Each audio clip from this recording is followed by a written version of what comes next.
Nagpatupad ng suspension ang Korte Suprema sa ilang mga korte sa Visayas at Mindanao. Ang Commission on Elections naman, pansamantalang itinigil ang voter registration sa Eastern Visayas. Samantala, higit 2,000 pasahero ang stranded sa iba't ibang pantalan sa bansa. Si Margot Gonzalez magbabalita. Matay sa tala ng Philippine Ports Authority, umabot na sa mahigit 2,000 pasahero ang stranded sa iba't ibang pantalan sa bansa. Pinakamarami rito ang nasa Batangas Port na mahigit 900 stranded passengers. Sinanda ng Manila North Port na may 356 at iba pa mga pantalan sa Luzon, Visayas at Mindanao. Si Aling Brenda, pasahero mula Las Piñas, 2 beses na daw na-stranded sa North Port. Ang unang niyang biyahe ay noon pa sanang bagong mag-undas. Alas 6 kahapon ang muling masuspend ang kanyang biyahe sa barko. Doon na siya nagpalipas ng magdamag at doon na lang daw siya maghihintay hanggang sa may biyahe na ulit. Ikadalawa anak ko, kasi yung sa 27 sana yung larga namin.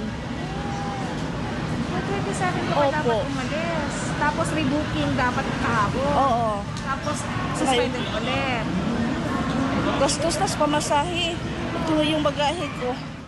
Ang Korte Suprema nagbaba naman ng order para sa suspensyon ng trabaho ng ilang mga korte dahil na rin sa epekto ng bagyo.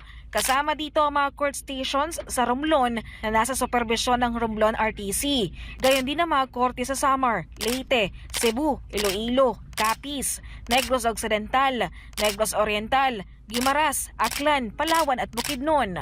Ang COMELEC sinuspindi naman ang voter registration sa apektadong lugar, partikular ang Eastern Visayas.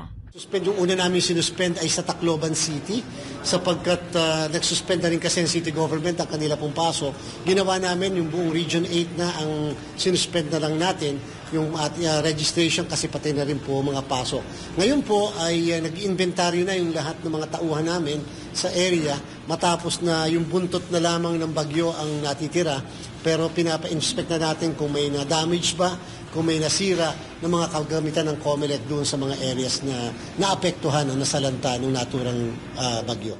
Para sa Diyos at Pilipinas, kung mahal, Margot Gonzalez, SMNI News.